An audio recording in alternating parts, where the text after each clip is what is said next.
அதே மாதிரி 1 litre petrol இப்போ 1 லிட்டர் பெட்ரோல் இப்ப எவ்வளவு? 130, 103.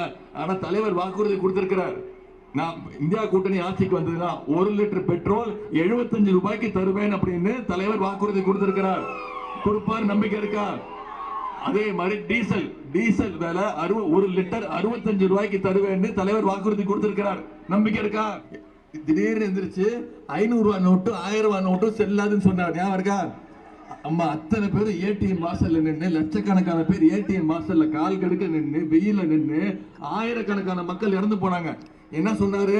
கருப்பு பணத்தை ஒழிக்க போறேன், அனைத்து கருப்பு பணத்தையும் ஒழிச்சு ஒவ்வொருத்தருடைய பேங்க் அக்கவுண்ட்ல வங்கி கணக்குல 15 லட்சம் ரூபாய் போட போறேன். போட்டாரா? 15 காசாவது போட்டாரா? நல்லா போட்டுருவாரு.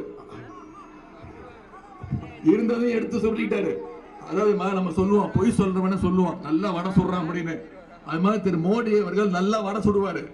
ஆனா என்ன தெரியுமா, பொதுவா பொய் சொல்றவன் வடை சுட்டு மற்றவங்களுக்கு கொடுத்துருவான். ஆனா திரு மோடி என்ன தெரியும் பண்ணுவாரு? வடையை சுட்டு அந்த வடையை அவரே சாப்பிட்டுருவாரு. அந்த அளவுக்கு ஒரு மோசமான பிரதமர் தான் நரேந்திர மோடி அவர்களால் தமிழ்நாட்டிற்கு ஒண்ணுமே கொண்டு வரல, ஒரு திட்டத்தை கொண்டு வரல.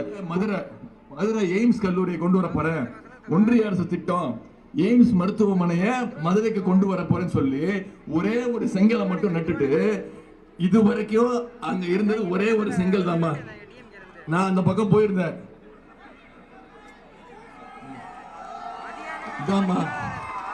இதுதான் ஒன்றிய பிரதமர் திரு மோடி அவர்களும் திரு பாதம் தாங்கி பழனிசாமியும் மதுரையில நட்டு வச்ச எய்ம்ஸ் மருத்துவ கல்லூரி. எந்த வருஷம் தெரியுமா?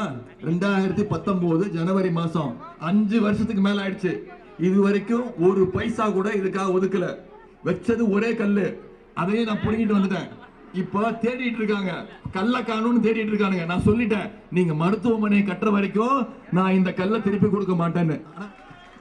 அவருக்கு தமிழ்நாட்டு மக்கள் நாம ஒரு செல்ல பேர் வச்சிருக்கோம். நான் இனிமே உங்களெல்லாம் கேட்டுக்கொள்கின்றேன், விரும்பி வேண்டி கேட்டுக்கொள்கிறேன், இனிமே அவர் பேரை சொல்லி கூப்பிடாதீங்க. இனிமே அவரோட பேரு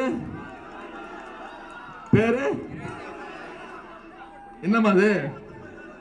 இனிமே ஒன்றிய பிரதமரோட பேர் என்ன? வெறும் 29 பைசா. நீங்க இனிமே ஒன்றிய பிரதமர் பேரை சொல்லி கூப்பிடணும்னா என்னன்னு சொல்லணும்?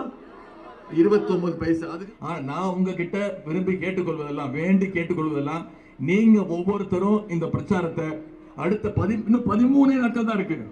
19ஆம் தேதி தேர்தல், 17 சாயங்காலத்தோட முடிஞ்சிச்சு. பிரச்சாரம் பண்ண முடியாது. இன்னைக்கு தேதி 4. இந்த அடுத்த 13 நாள் மிக மிக முக்கியமான நாள். இந்த பிரச்சாரத்தை நீங்க ஒவ்வொருத்தரும் பொறுப்பெடுத்துக்கணும்.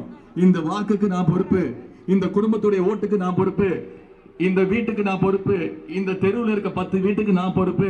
இந்த பிரச்சாரத்தை நான் போய் சொல்றேன். ஏன் சகோதரர் துரை வைகோ அவர்களுக்கு தீப்பெட்டி சின்னத்துல ஏன் வாக்களிக்கணும், ஏன் ஒன்றிய பாஜக அரசை விரட்டி அடிக்கணும் அப்படின்ற பிரச்சாரத்தை நீங்க ஒவ்வொருத்தரும் அடுத்த 13 நாள் மக்கள்கிட்ட கொண்டு போய் சேர்க்கணும். சேர்ப்பீங்களா? செய்வீங்களா? நிச்சயம் பண்ணுவீங்களா? வருகின்ற ஜூன் 3ஆம் தேதி யாரோட பிறந்த நாள்?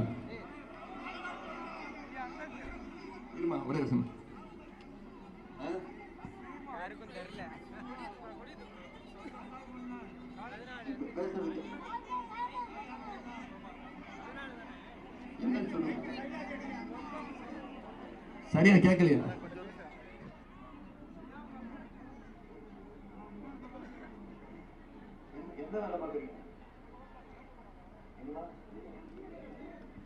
கண்டிப்பா முதலமைச்சர் கிட்ட உங்க கோரிக்கையை வச்சு நீங்க கோரிக்கை கொடுத்திருக்கீங்களா?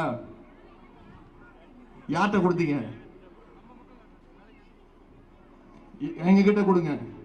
கண்டிப்பா முதலமைச்சர் கொண்டு போய் உங்க கோரிக்கையை கொடுத்து கண்டிப்பா நிறைவேற்றி கொடுக்கிறேன். சரி, அந்த நம்பிக்கை இருக்கா? நம்பிக்கை இருக்குன்னா கொடுங்க. சரியா? செய்திகளை உடனுக்குடன் தெரிந்து கொள்ள உடனே சப்ஸ்கிரைப் பண்ணுங்க.